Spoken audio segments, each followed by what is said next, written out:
Hello and welcome. My name is Tom. And I'm Heather. And you are sitting at the Couples Table. The Couples Table is a live stream podcast here on this channel. Join us for better or worse. For richer or poorer. In sickness and health. As long as we both shall live. Ta-da! Yay, we did it. We're back and we did it. We barely missed a beat. I hope our levels are okay. So if somebody is, if one of us is louder than the other, just let us know and then we'll adjust that. On my end, it looks good, but I've noticed that Ecamm changes audio levels sometimes. So see what it sounds like on your end of things. It's been a while. It was cool to see everybody here. Saw a lot of overthinkers in the chat. It feels like it's been a while. It has. It does. It's only been 2 weeks. We only didn't do one episode. I know. But the call-in show was also the call-in show. That was a good one, yeah. That was a fun episode. Yes. So anyway, here we are. Cool. Thank you guys for letting me know it sounds good. Appreciate Yay, it. Now great. I can not stress out about that, which is awesome. Oh, the headphones are coming off. Yay. Okay, I'm right. sorry. I have to apapologize. I'm sorry. You don't need to do that. Yes, I do. Okay, so if you guys were here at the beginning, Tom is just super excited about the production of the Couples Table. And I like it because this is kind of the only place where he can just go bonkers. And as you can see, we have 8 different cameras set up. So yeah, we've got our main camera. Of course, we've got our overhead camera. It's a lot of the same ones we always have. We've got our dog cam. We've got another GoPro, which is this back camera. I can't change it. It's a really old GoPro, but I found it and now it's there. We've got the handy cam, which is relevant to the video that came out today, all about streaming with that. So I figured we had to have an analog handy cam. And then we've got a side cam, which is slightly out of focus at the moment. But anyway, we got all those cams. And Tom, during the intro or the countdown, was like starting to DJ through the buttons. And as some of you guys know, I'm super susceptible to motion sickness. And I was like, dude, if you want to switch angles, you totally can, but don't be pushing the buttons like, you're going to give people a seizure. And I was like, I kind of yelled it. I wasn't like trying to yell at you, but I was like, oh my God, you're making me sick right before. And he got really sad because I yelled at him. And I'm sorry. Oh, thank you for bringing this up. I didn't mean to yell at you, but I just felt like we needed to clear the air before we dive into an episode, babe. Sure. I'm sorry. All right. It's no problem. Okay. We can just move on past that. You can switch as many angles as honestly, it's so stupid because we switch it once at the beginning and then we just stay on the main but I know camera how for the much rest of the time. you get excited about it. I'm doing a stream tonight and I'm doing a stream on Saturday, so I was also setting stuff up that I can leave set up for like 4 or 5 days, which is the goal, instead of having to clean it up right away. Okay, so now that that's out of the way, let's talk about overthinking. Yeah. There we go. Actually, prior to that, I want to check in with everyone, especially because we got some peeps. We got all kinds of people here. But hello, everybody. Also have we've got Tusif here. Hi, Tusif. It's nice to see you. We haven't seen you in a while, so I'm glad you're here. And they also said, "How's the curved monitor working out for me?" I've been using a curved monitor for ages, and I love it. I don't think I'd go back to another one, to be honest with you. There you go. You heard it here first. Yeah, that's working out great for me. And Chris says show needs more cameras. 8's not enough. And Peter's here. Love you guys. Peter. Lots of people are here. We've got Patrick asking for some A10 PIP. I don't know. There we go. This is not helpful. You can also do this. So anyway, I need to learn more about the A10, but that's neither here nor there. So cool. You know what? We should do some announcements really quick. Sure. Tomorrow is the YouTube Huddle Up over on my tutorial channel. So if you're working on a YouTube channel, come over and have fun. 12 p.m. Pacific Standard Time on the channel called Heather Ramirez. On Saturday, Tom is going to be a guest on the Let's Get Live show over on Doc Rock's channel at 11 a.m. Pacific Standard Time, yes. I believe. Yep. Yeah, so the links are on Twitter, or you can find them. You can search for them. Yeah, they'll be there. What are you guys going to be talking about? Podcasting, I think. Yeah. I'm not 100% sure, but I believe mostly podcasting. Cool. So stay tuned for that. Yay. All right. So let's talk about this. Let's talk about overthinking. Well, when we were talking about what we could talk about today, I came into your office yesterday and I was like, okay, I feel like both of us have been getting up in our heads hence the title. Mm-hmm. And you were like, tell me more. And I said, well, you have kind of this new thing that you've been working on. I have this kind of new thing that I've been working on. And both of us have kind of been venting towards each other. And I think that, what we realize, and this is very, as many of you have chimed in, normal for us creative people to overthink things. So I was thinking that we can talk about these new projects, why we're overthinking, how we're overcoming that, sure, et cetera, et cetera. And hearing your strategies for dealing with that, because that's half of the benefit of the show. It's not like you could cure overthinking. Like if you overthink, you probably, it's how it's going to be for a while. Well, there's times when it's a good thing to do, and then there's times when it's... You just got to get out of your own way and take another step. But I think it's interesting because I've been doing this for 5 years. Tom is 3-4 months in now. Yeah. And I think it's just interesting to hear, okay, the reason why we're overthinking is because these are new things. Even though Tom is new to this in terms of this is his full-time thing. And then I'm 5 years into this, there's still new things. And so, point is overthinking will always be there, but how are we handling it? Yeah. And mine stems from kind of what we talked about before with numbers and things, which I feel like intellectually I've gotten to a good place of it is what it is. Don't pay attention. Just make more videos. Just do the things you need to do. But emotionally, it's hard not to tie the two together because when the numbers go down, the income goes down, it's all very much connected. Right.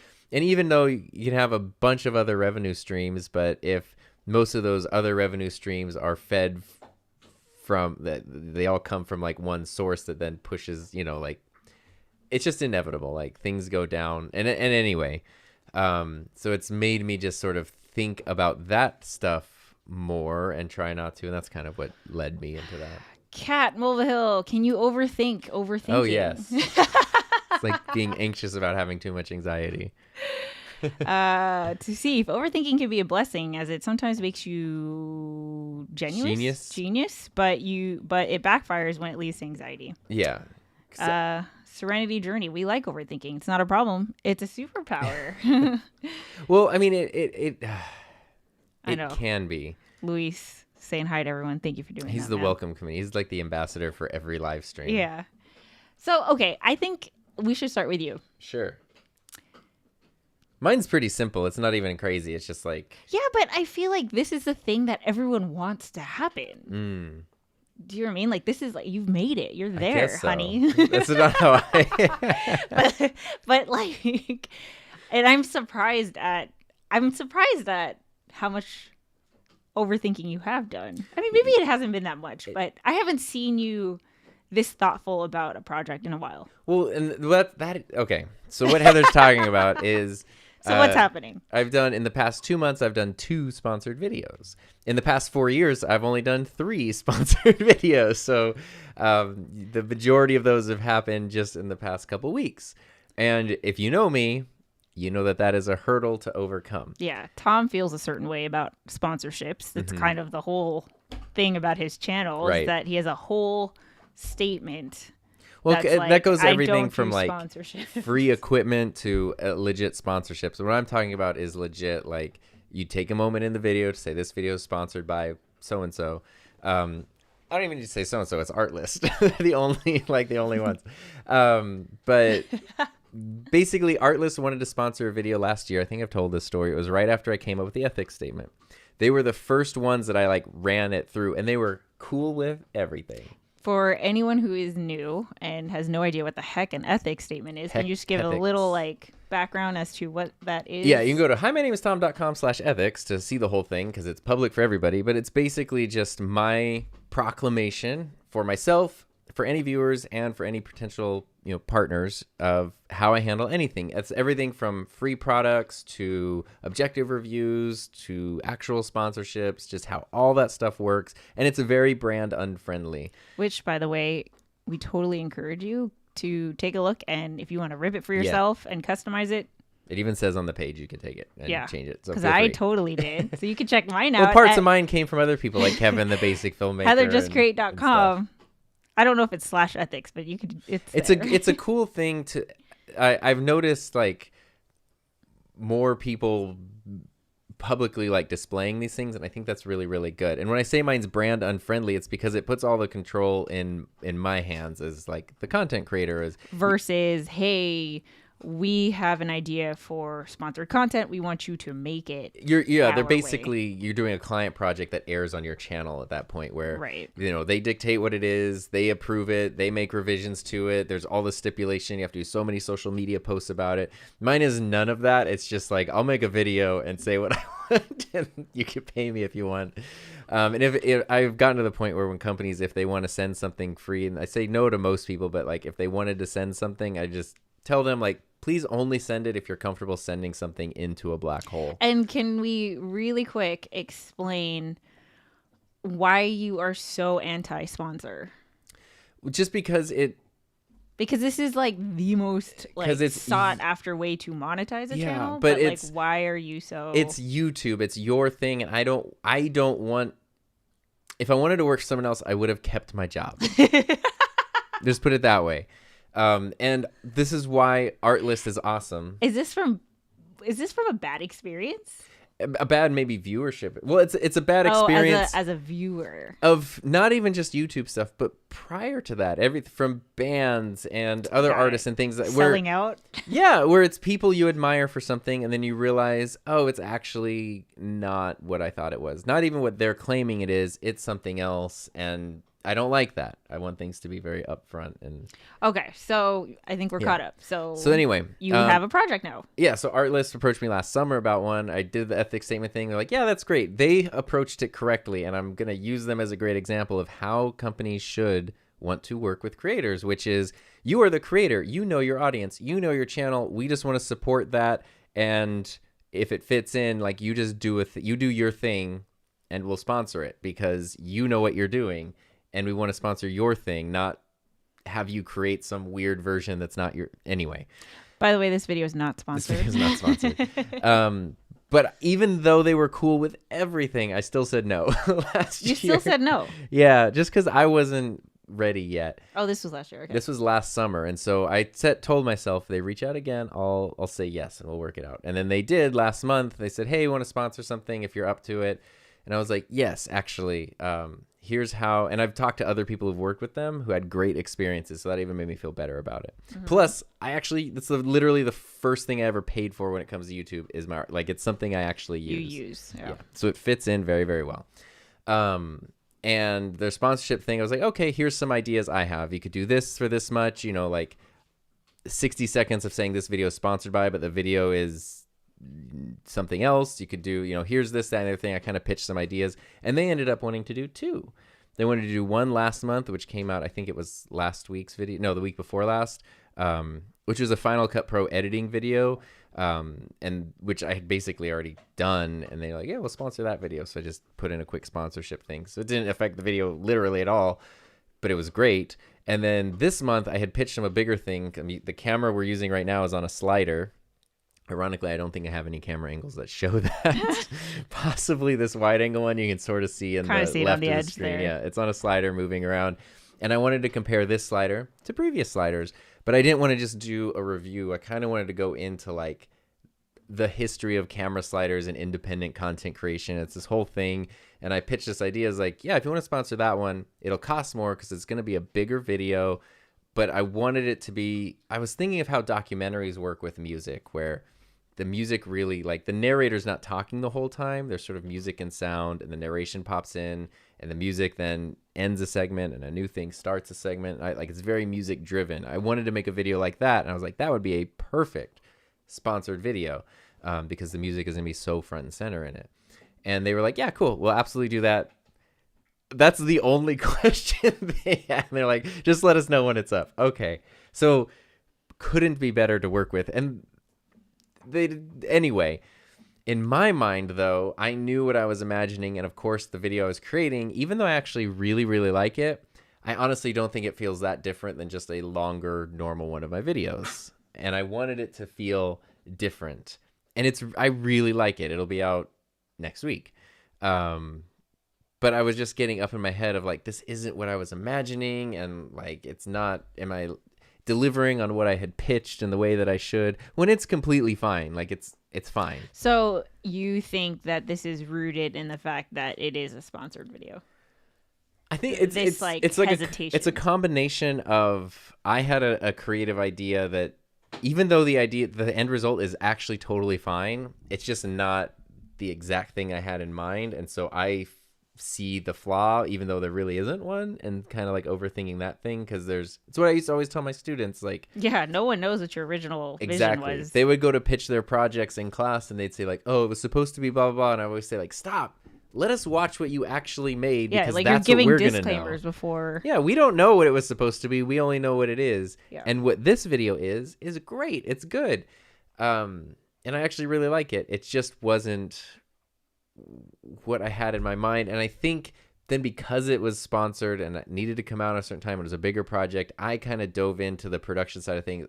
Whole whiteboard outline, big script. Like, I've never seen Tom put that much, which was actually fun to do in a different way. Like, hey, let's try things a little differently. But the end result then being like it was this mountain of a no project. different than a normal video. It was just really? frustrating, pretty much. Yeah.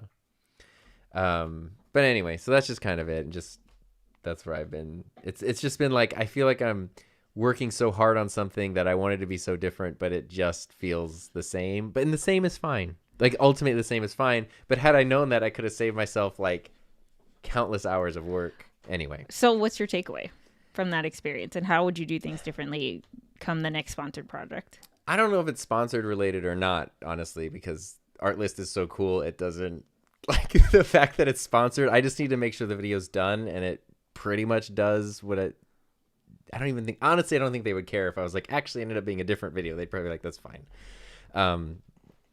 But it's more like,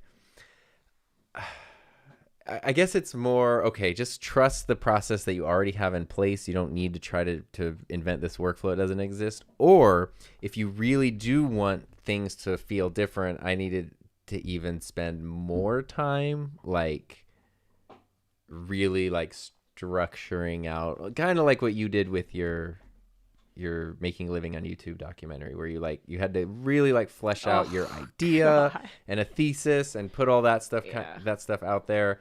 It just sort of, so anyway, it's very like it's very much creative process. It's not like life overthinking or anything. But this is so not related, but related. Okay.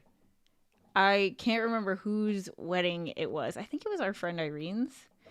My college friend Irene was getting married, and all the girls are in the hotel room getting their makeup done and stuff. And I asked something about like her skincare in preparation for her wedding day, and someone said, or I can't remember if it was her or whatever, but they said, never ever ever ever ever try a new cream or a new anything on your face the day before your wedding day, because you don't know if you're gonna break out into an allergy or something like that. So I know that has nothing to do with, I see where you're going with this. Yeah, but like my thing is, if there's a big project, that is the last project you should be trying anything new with. Like, especially if someone is asking you to collaborate with them, they're asking you to collaborate with them based on your previous work. So there is no need to throw in, what is it called? Like which is true. thing. And I break this rule all the time, because I do all these live streams and I always switch out equipment immediately at the last minute. I'm going to try something new today. And I know that that's not good. And in this case, what they were sponsoring was something that I pitched as like being a little bit different than the normal thing. So that's why it was like, okay.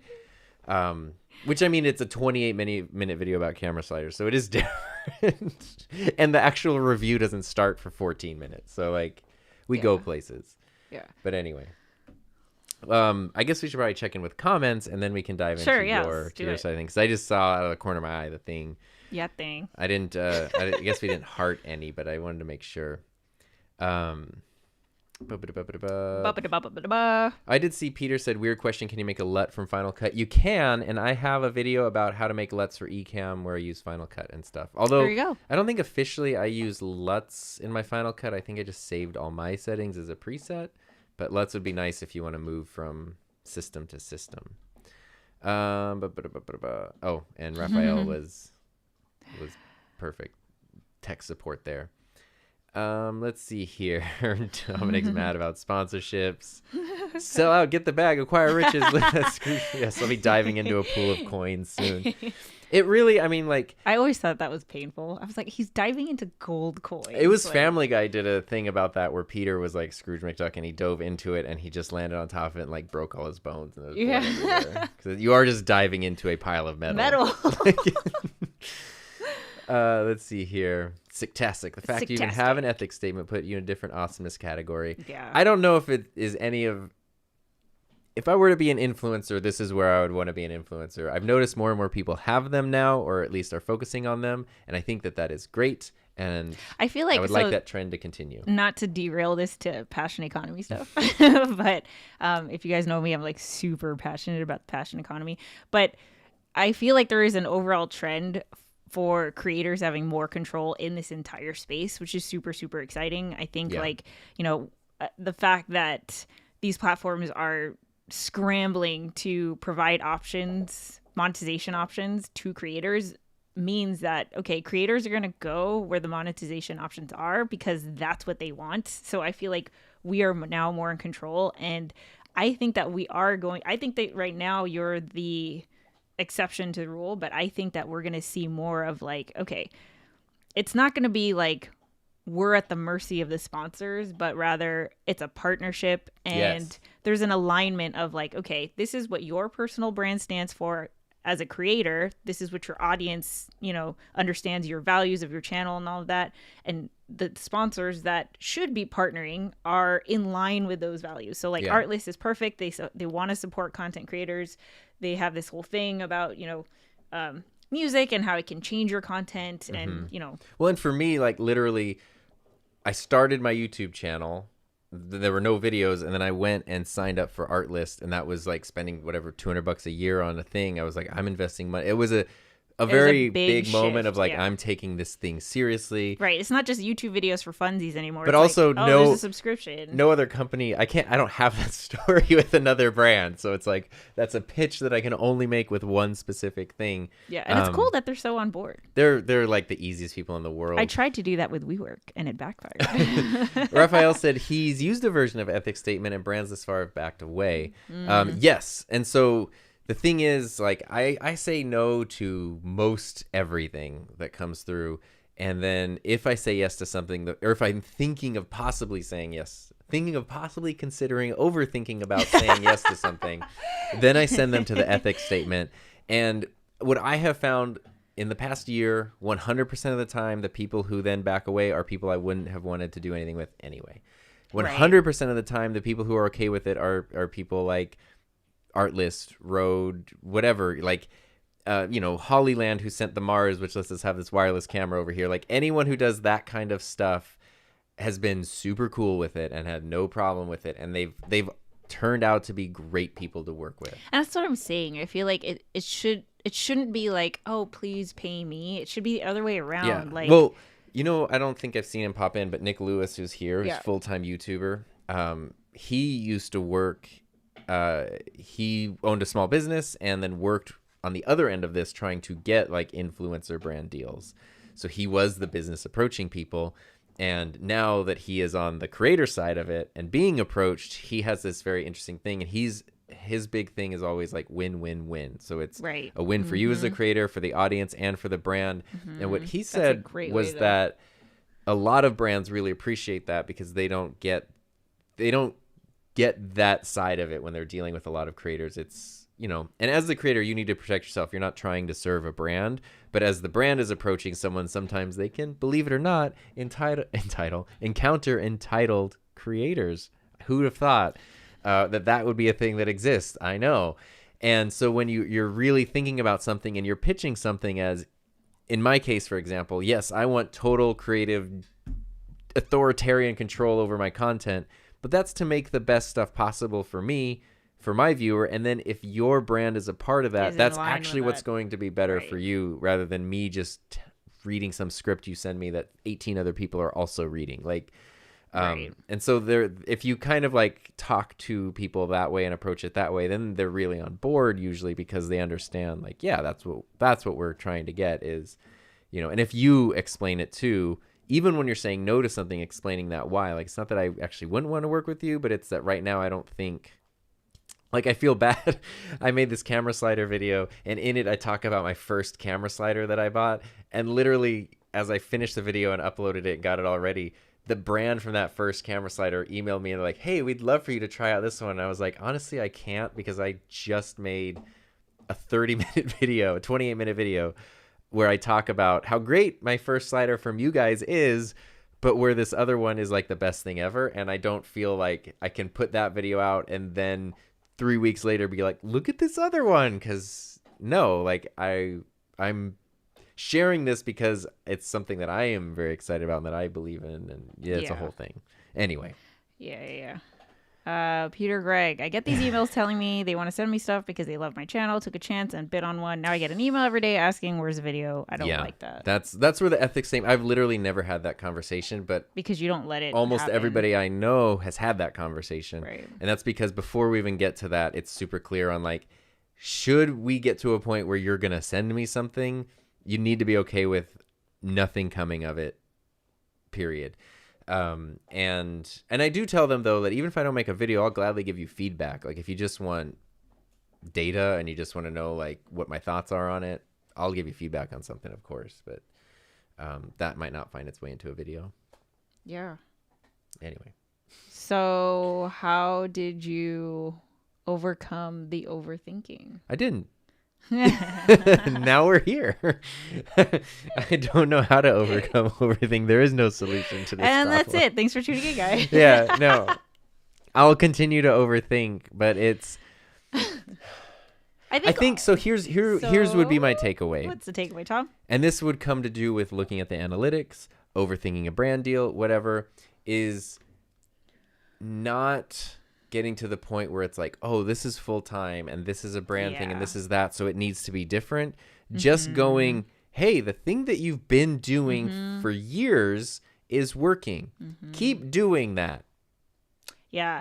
Like if you want to level up, if you want, because we always have to keep learning, keep evolving for sure, but don't do it during a project that is already kind of new in itself. Well, even if you stay the course, things, because even if you stay for the video I'm talking about, there's a lot of clips from previous videos in it, and I would go back like a year ago and find a video that I was super proud of, that I still think is a great video, but I would look at it and like, wow, like the lighting is not great compared to what I would like to do now. The sound is bad. Like, you know, I'm being very critical of it, even though it's a totally fine video. And in my mind, I haven't consciously like, oh my gosh, I'm trying to make all these changes. It's just, you just keep doing something and you get a little bit better each time. And then when you look back a long way, you're like, dang, I used to be way over there. Yeah. Look, wait, I used to be way over there. And now I'm way over here. Coffee Talk and Tech. So as tiny as I am, I've been approached and we'll only do anything if I have full control. Yes. I think it's very important from the outset of setting that expectation so that, you know. Brands have been reaching out to send me stuff lately, and it's overwhelming because I'm not ready and don't even have a large audience. Yeah. If your gut is telling you no, then you need to say no. If it's not a hard yes, it's a hard no. Yeah. If it's not a hard yes, it's an easy no. Well, there we go. Yeah. Yeah, 100% listen to your gut on things. This made me laugh. Overthinking is my favorite pastime. Yes, it is. Oh, yeah. Hey, look, it's Dan C. Bearded. He's going to be on From 1 to 100. Yes, you guys. Dan C. Bearded is here, and he is going to be my next guest on the From 1 to 100 live stream podcast over on my tutorial channel called Heather Ramirez. I go live on Tuesdays, 1 p.m. Pacific Standard Time, but I'm going dark this coming Tuesday because I'm doing a virtual retreat. But the 29th, Dan's going to be my guest, and I'm super excited because Dan has like a super niche channel, as you can tell. It's all about beards. And I can't tell you, I have had multiple people tell me that they're very excited about our collab because they have major beard envy. Dan, so he knows what he's doing when it comes to beards. I don't know anything about beards, so you'll have to Gotta give me the rundown. But anyway. Well, Dan said, I have been to literal court over requests versus expectations. Spoiler, it ended in my favor. There you go. Well, this is sort of a thing, too. And we got into this. You and I got into this when I was talking about an issue a few weeks ago that I was having where, honestly, like, you can have an ethics statement. You can have printable email chains, time-stamped back and forth. But in the end, like, if somebody, especially a company, wanted to, like, just tie you down in a court thing and waste your time, waste your money, so you cave into their things, like, they could probably still do it. Even if it does end in your favor, like, you have to spend the time to, you know, like, it's not even a foolproof, bulletproof thing, but it definitely exposes them for what they are, I guess. Yeah. Apps have confidence on these brands pick you for you, so be you. That's what I hope, and that's why I work with them. Amir, I've been meaning to actually send you a message, and I need to remember to do that at the end of this. And I'm wearing your shirt under this. It says available under here. You're gonna like Superman out of it. We both did. Let's see. Oh, Dan says pumped. Speaking languages, all this brand talk. We are glad you don't have a beard. I am especially glad. Alrighty, so that's my overthinking journey for the week. I'm nervous. Which is actually been, like, I don't want to say enjoyable, but it's not life or death. It's literally just creative process. Creative process. That kind of stuff. Everyone goes through it. Which is my job now. Oops. There you go. It's okay. Okay, jumping over here, because this whole thing started, you came in and you were talking about something you were overthinking, and that's when I said, like, yeah, blah, blah. So, like, the reason why even the word overthinking stuck out to me is because you kept telling me that that's what I was doing. Yeah. Tell me why. I don't remember. Because there's been a few times. Which time are we talking about? Okay, so if you don't know me, I have ADHD, anxiety. I have this other thing called PMDD, which I won't get into, but all these three things these acronyms, they affect, like, my self-esteem and my mental health and, like, how I feel about what I'm doing and myself and all these things. So, like, I'm just every month, guys, like this, right? So I have accepted the fact that overthinking, like, I'm gonna be my own worst enemy 99.9% of the time. Right. I am aware of that. I'm 5 years into this. I know that, right? Like, that's just a fact, and I know. But it still surprises me to this day, like, especially with this most recent thing, that I could be so, like, incapacitated with overthinking it has to do with my new podcast that I was just pitching you guys. Well, so there's a thing too, which is. And Tom is so great because obviously, like, he observes me going through this, and you can, like, speak to my behavior. What I've learned is that you and I, we talked about this before, we have different approaches. Yes. In how we do creative things in terms of business. And it's not even what I would expect, actually. If anything, it's kind of flipped. Whereas I know, it's so weird. You very much value the planning, the strategy, the purpose of that. So weird, and I'm very much the, like, we'll figure it out on the way. It's so weird because literally if you were to meet us. It's the exact opposite of how we are in every other part of our lives. In every way. Like, I'm the impulsive one. I'm the one who's just like, oh, there's a breakdance circle happening. Let's jump in. And he's like, no, oh my gosh. Like, no. I got to stand over here. Let me see someone else do it first. Like, and I'm just like, let's go. But then for some reason, when it comes to this stuff, I'm like, okay, let's flesh out a template. Let's get, let's try to make this as easy as possible. System. Gotta do the Notion board.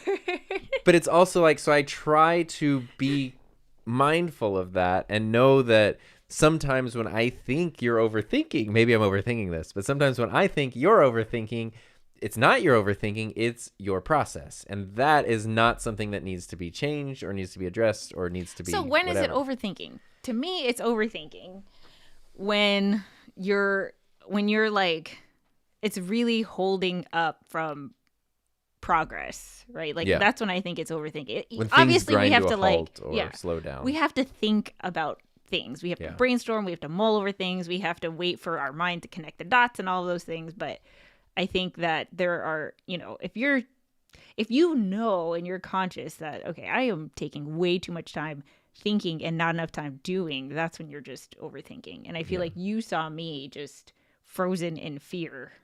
Yeah. Oh, yeah. Several times. Okay, well, explain, because you know more than I do. Well, no, I don't know more than you do, but I just know like, especially when it comes to podcasting, because my experience is. So this particular podcast, the From 1 to 100 podcast, I just started it last month. You're on episode 6. I did episode 6 on Tuesday, and even then I still have thoughts. But basically, like, I have not done something like this before. I would say that this show right here, the Couples Table, is like the closest thing to it. But because I do that with you and we're having a great time, there's no strategy, like aside from, let's make sure that we're having a productive discussion that people can chime in on. That's it. There's no strategy beyond that or anything.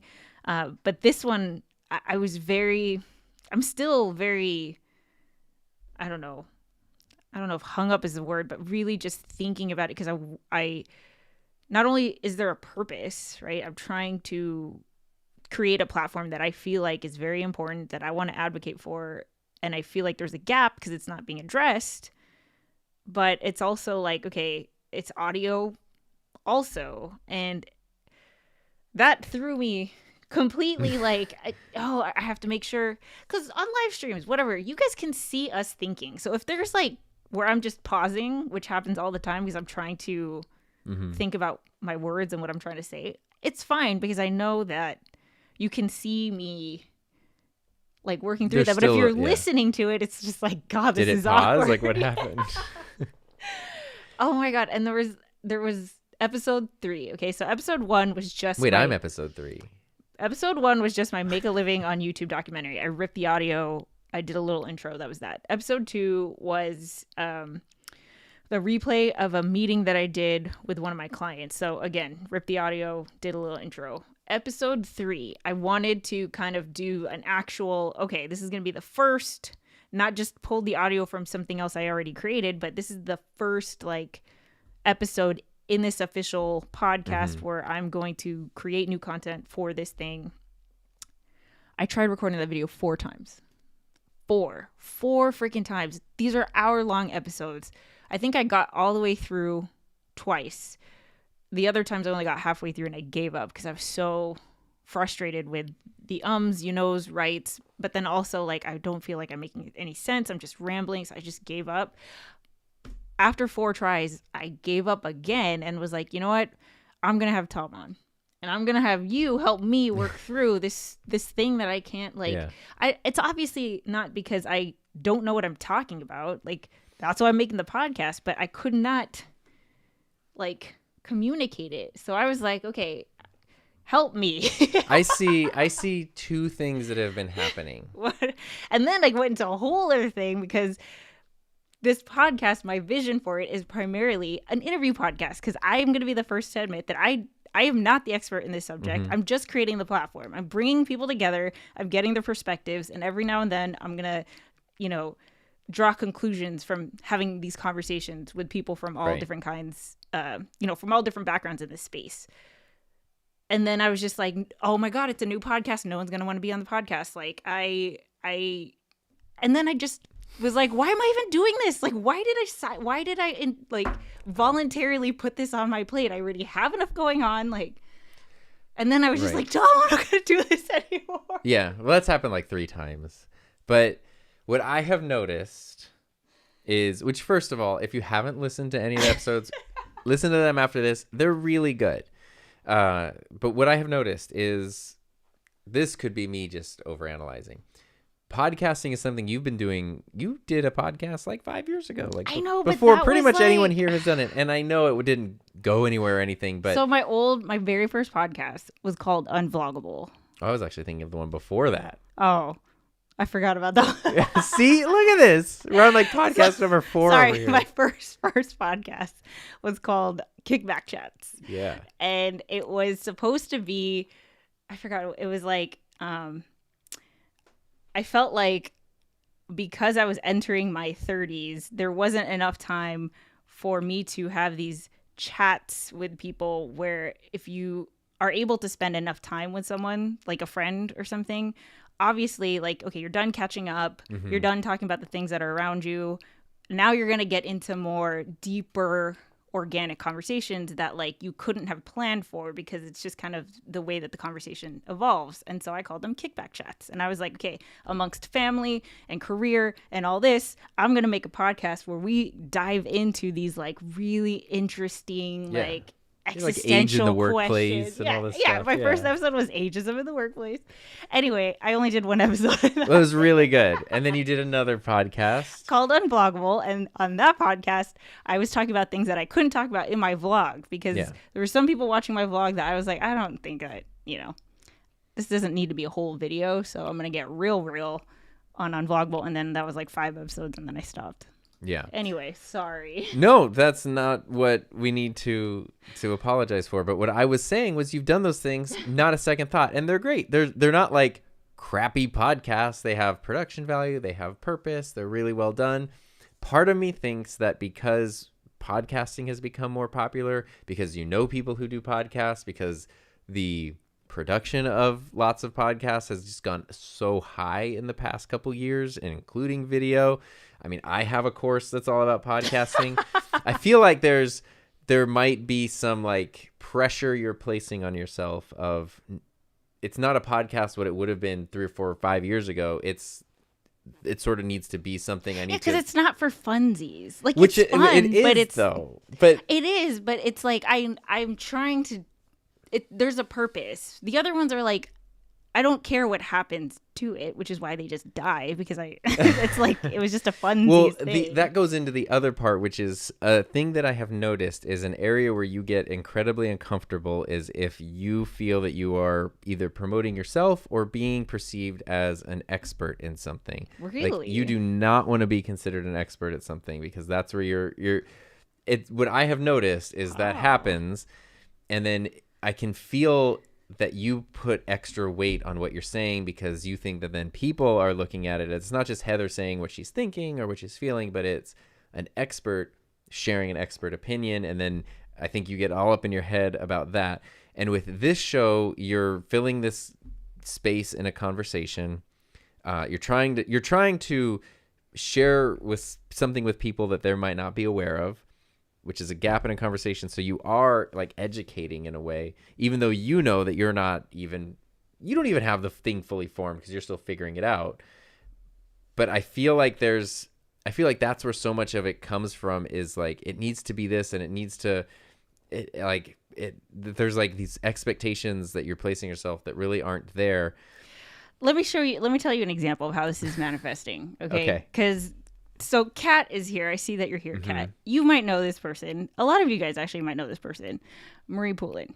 Oh, yeah. I recorded my invitation for Marie to be on my podcast weeks ago. Who, like, you could just send a message on Twitter. Literally, it is sitting there. Like, I have not sent it. It's been on my to-do list. She could literally be watching this right now. Like, my Loom video, which I know I'm going to have to re-record because it says recorded on, and I don't want her to get it and be like, you recorded this, like... If we say Notion 3 times, I think she'll just be something. But like, I don't. This is overthinking. This is like, okay, you're literally frozen in taking action. You've talked many times before. Like you guys aren't strangers. It wouldn't be like. But see, I don't. Okay, couple things. Couple stable. So Dan is here as well, okay? And Dan has been on my, like, if you have an interview show, get him on for months. Yeah. You know, like, since we've met pretty much. And it's not that I wasn't comfortable with asking, but I don't know, there was just something that was holding me back and like, okay, I'll wait a couple of episodes. Like, it just doesn't feel right yet. And I think I think for him, I think I needed to do this last episode before I asked, because I felt like I learned a lot more in terms of the thesis that I'm trying to explore with this podcast, that, okay, now that I know this, I will have the right questions to ask. So I feel like there's a little bit of that happening. Definitely, I'm going to be the first to admit that, like, there's a little bit of a, like, I don't know if it's shame, but just like an embarrassment of like, my, you know, it's a new podcast. Like, even in the invitations I've sent, I've had to delete the word new so many times because I keep saying like it's a new live show. Like, who cares if that's not like be on my show. Yes. Yeah, they can find out the rest of it. And exactly. So I don't know. I think, I hope it just keeps going because you'll go through it. In this past episode, you didn't have a guest, and you were just, you're basically saying, okay, in the past 5 episodes, this is what I've learned from what I thought I knew doing this to now. This is sort of what I've learned in my evolved, perception of this. Yeah. Which was a really good episode. Oh my God. I know, I don't know if you've re-listened to it or not. I haven't really yet 'cause loved it. I'm a little scared. I thought it was great.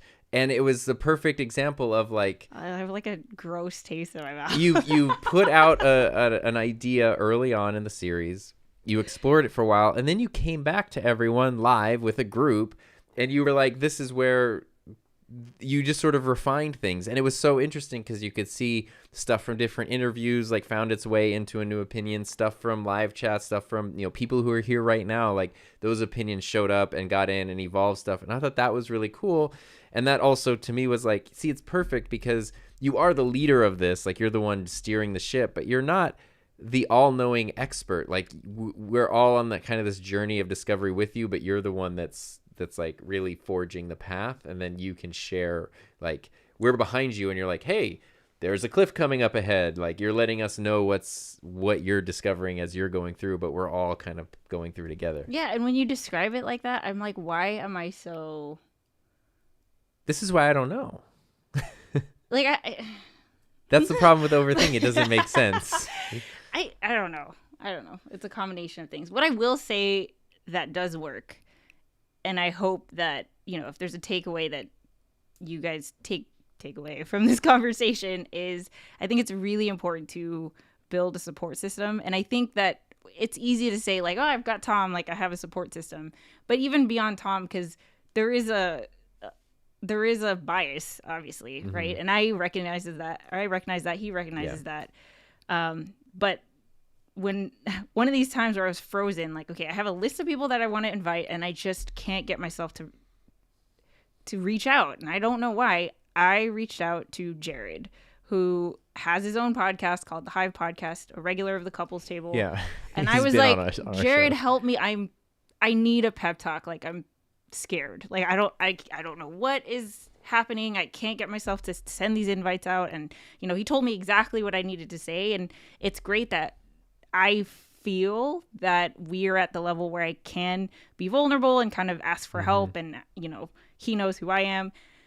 And I think it's important to have that, have people that you can reach out to that are maybe a few steps ahead. So I'm even thinking, during my first year of doing this, I had a mentor who has decades of business experience, totally new to YouTube and content creation and all of that, but business experience, there's a lot of, tried and true stuff.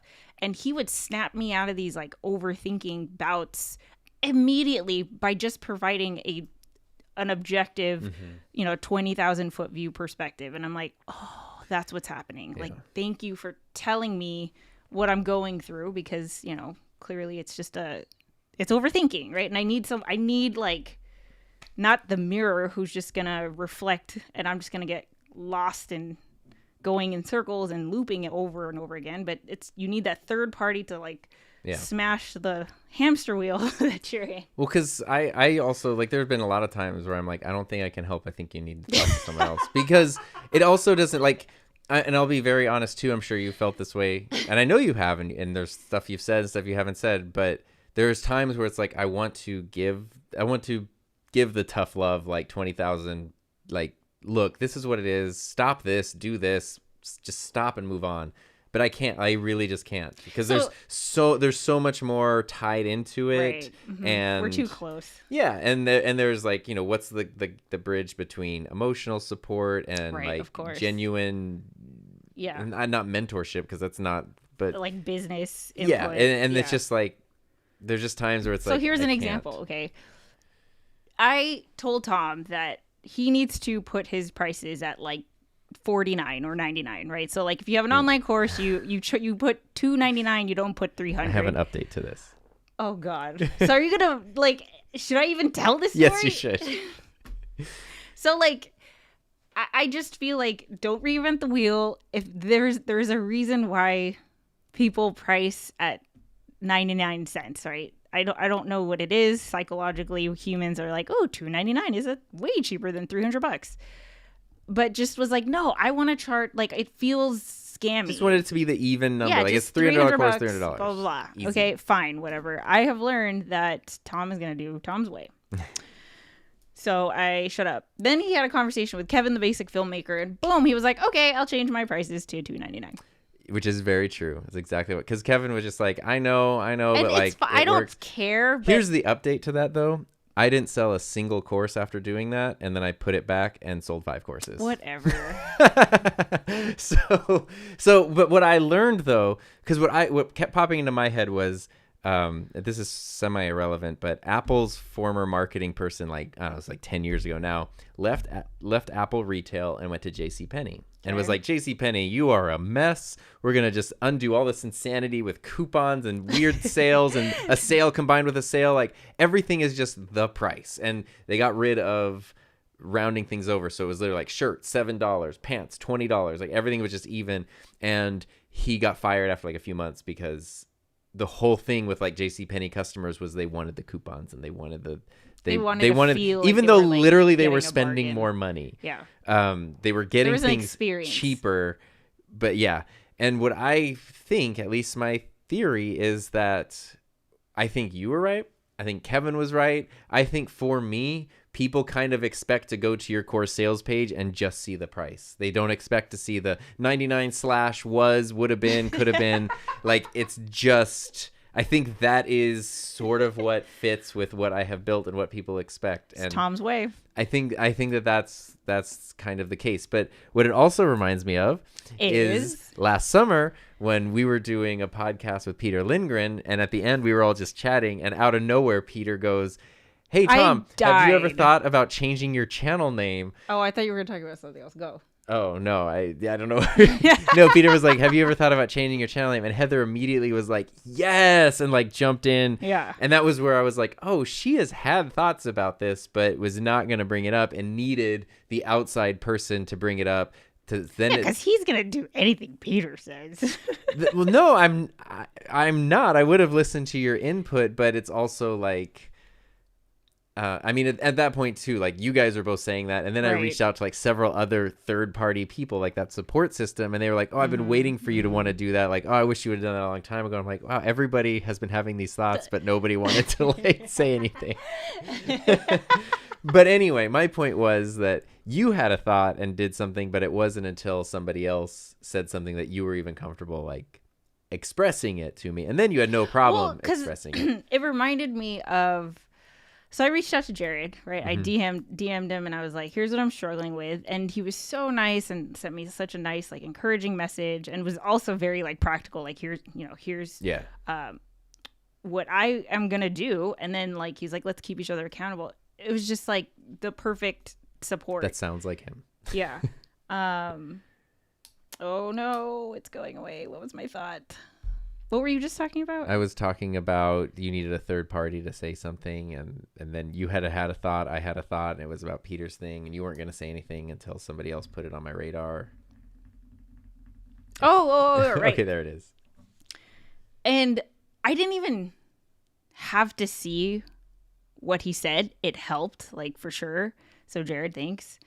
But as soon as I sent the message to him and opened up about like, here's my freaking problem, immediately I sent like invitations out. Yeah. Like it almost helped me get over that like overthinking block, and it reminds me of you. Yes, that's what I was just thinking of. So Tom and I, maybe you're thinking of a different thing. You guys know we met on YouTube, right? And this was after the first time we met in person. So we met in person. He gave me a tour of his digital media program at the high school. And my question to him, after spending like, a weekend with him, was like, why don't you have your own YouTube channel? To which you said, I said, I help the students create stuff. That's like, right. That was my go-to excuse. Yeah, I help students create stuff. Like, I don't create my own stuff. And then a few days after I got back, I got an email from Tom, and it was like, okay, I've been thinking about what you said, and I really want to start like you it know, was start. paragraphs. I remember that email. It was a whole, like, here's what I've been Point thinking. 1, blah, Yeah. blah, blah. Point 2, I would, blah, blah, blah. I would totally pull it up and like read it to you guys, but it was like, you Please know, don't. I want to start my own YouTube channel. This is what I'm thinking, and I want to interview people, and I want to share my enthusiasm because it's the enthusiasm project, and blah de da de da de da. Like, should I do this or should I do this? Like, how long do the videos need to be? Like, you know, all these things, and it was a really lengthy email. And me being classic me, I don't respond to messages. I see them and then I forget, and then like sometimes a few days goes by. So I didn't respond to him until probably like, I don't know, 2 days later. But as soon as he hit send, boom, you were uploading, you were making. Yeah, I you made were my first creating. video that night. My first like vlog video. So sometimes it's not even like, you know, like maybe it is just admitting to yourself by telling someone, even if they're not, you know, replying right away, for you to identify like, okay, here's literally what I'm struggling with. Now go. Well, that reminds me of I saw a therapist for, I don't know, from 2014 till COVID.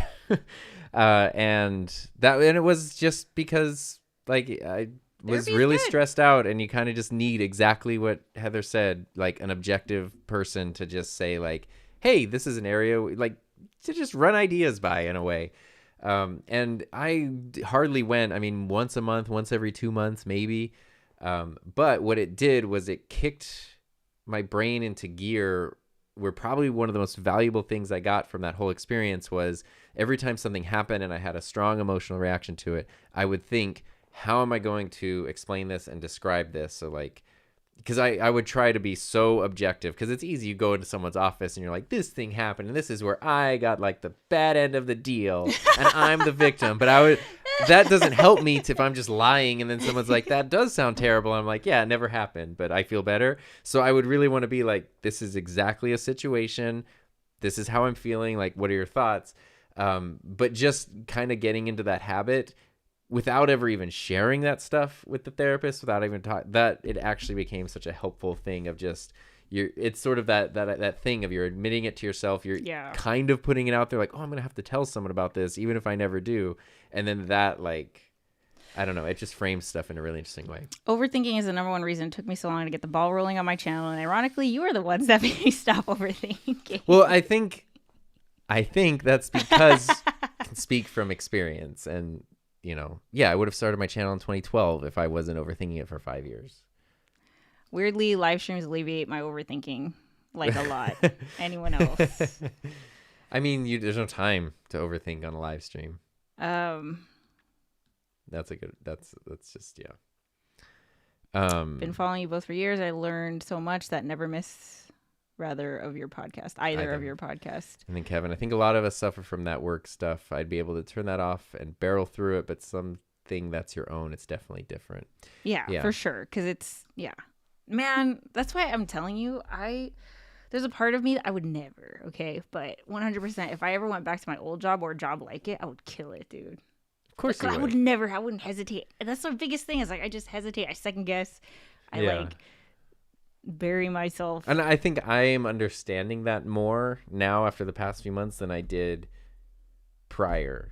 Because especially when I was just working, when I would like, you know, I'd be at work all day and then I'd come home and you'd tell me about something you're overthinking or whatever. And it would just, to me, it was just so like, why? Stop this, do that, move on, done. Like, what are you overthinking about?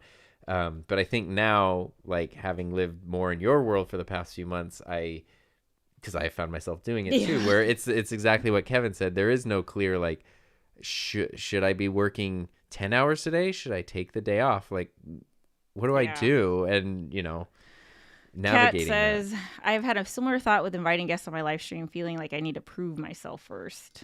And like, so here's the thing, right? Like, looking back, if I were to be introspective with my own overthinking experience that I'm kind of still going through, I don't think that I could have felt any other way, just because that's me. Like, I think that's just me to overthink things. But I also look back at it and think, like, where is this even coming from? Because all the other stuff that you're doing is 1,000 times harder. Like, if anything, live streaming is where you rock. Plus, it's not a planned conversation. So, like, even if you didn't prepare and just had someone on, you guys could talk about whatever. and it would be fine. So like, I don't even know why I got up all in my head. It's tough. And I don't know. I think that it can be a benefit, like Tusif and a few other people I just care about it so much. Yeah. Well, that's exactly it. Because a couple of people said like, oh, it can be your superpower. It can do that. And I think that that's true because like Kat saying that she feels like she needs to like prove herself before inviting people on. You definitely want to say like, no, you don't need to do that. Just approach people right now. But the fact that you care that much means that what you're doing is going to be better. So there is kind of that benefit to it. The fact that you care about your show so much and you want it to, you don't want it to just be a random chat. You want it to like deliver on a purpose and guide something. That's what's causing the stress, but that is also what makes it valuable. A lot of my stress, I talk about like teaching especially, came from student expectations. That's where client consultations are stressful because it comes from the expectations of somebody. But that's also what has helped me to be good at those things, is because that's what helps me to make sure that I deliver what they're there to get. And so the overthinking adds stress, but it then can deliver a better product. Right. And then it's almost like now it's this self-fulfilling thing of like, well, I can only do good work if I'm overthinking. The one thing I will say though, because I was very close to like, why am I doing this? And that's a dangerous thing to be in, because there are inevitably going to be ideas that you try and then they just fall by the wayside. This could have been one of those things that I didn't want it to be, but it was like finding this balance of like, should I just stop? But I don't know why, and like, why do I want to stop? Would I regret it if I stopped? And that's what it came down to. I was like, yeah, this is actually something I would regret if I didn't continue with it. And even if I don't figure things out the way that I want to, I don't want to stop. So that's kind of, I'm still worried about it. Literally, I spent like all morning like, oh God, who's going to be my next guest? And I was like, after this week, I was like, oh, it's so great because now even if worst case scenario you couldn't get a guest, if you just do the show by yourself, it's great. Anyway. I don't know. Leave her a 5-star review and tell her these things. From 1 to 100podcast.com. Your podcast course should be priced at $4.99. Maybe one day. So there you go. Let's see. Doc Rock loves my shirt. Doc. So that's Doc Rock. If you are not subscribed, go check him out because Tom's going to be on his channel on Saturday. Yes. Let's see. He has the dark version of this shirt. That's from Stitch Fix. That's funny. See. This is definitely Stitch Fix. The combos. Hey, you two, just dropping by to say hi. Gotta go live with the client. Can't stay. Heather. Oh, and Tom. And that's Tom. Keith. Let's see. The mastermind group is a perfect destination for this type of objectivity, encouragement, and advice. We're actually full though, but you can still apply. YTmastermind.com. Filmtopia's in there. James says Heather sounds like a female version of me. That's funny. You guys are my therapists. Do you take Blue Cross? You can pay us, and then we can pay our Blue Cross. What's up? I need to take a leaf out of your books and just get on with starting my channel. I've been letting real world work dictate my time too much, and it's been a very easy excuse to lean on. Yes. So like you said, I think regret is a big thing. Like if it's the biggest one. Because that's your thing. You regret that you didn't start earlier. That's my only regret. Like you could talk about like, oh, I wish I would have done this and this strategy or this whatever.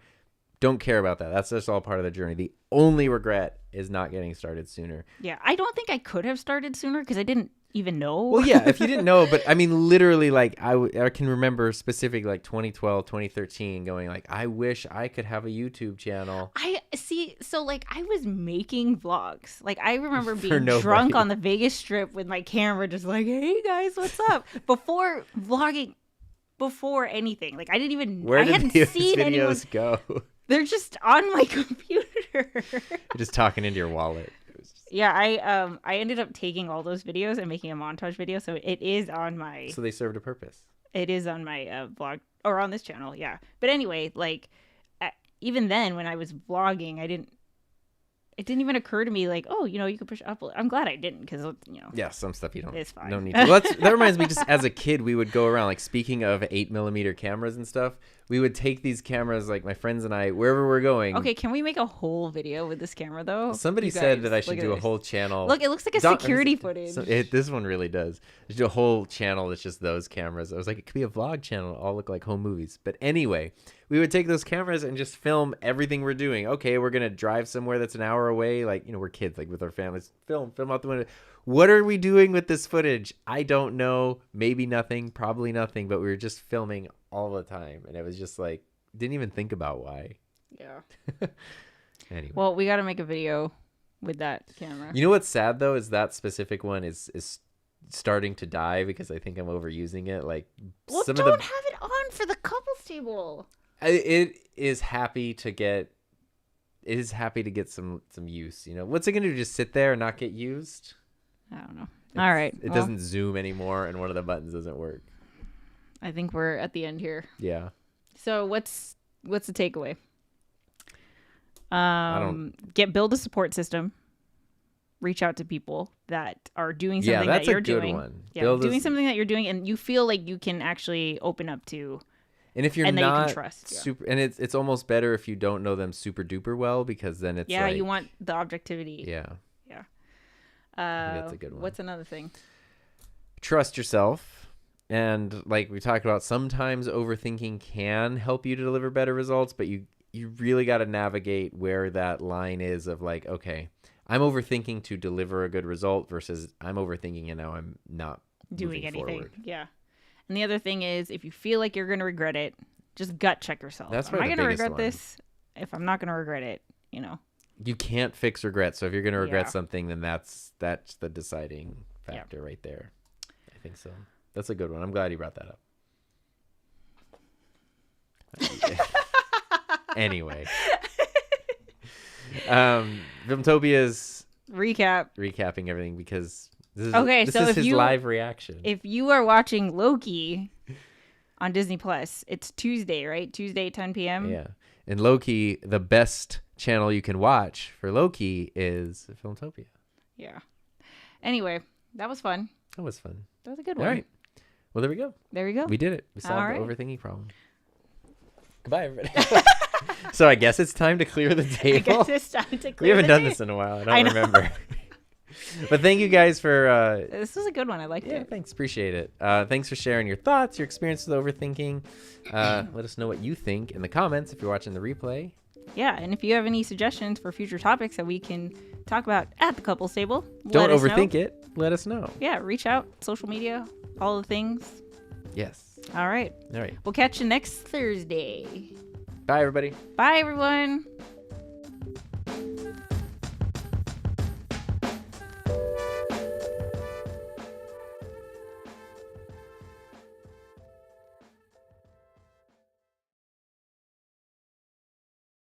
That was a fast hour.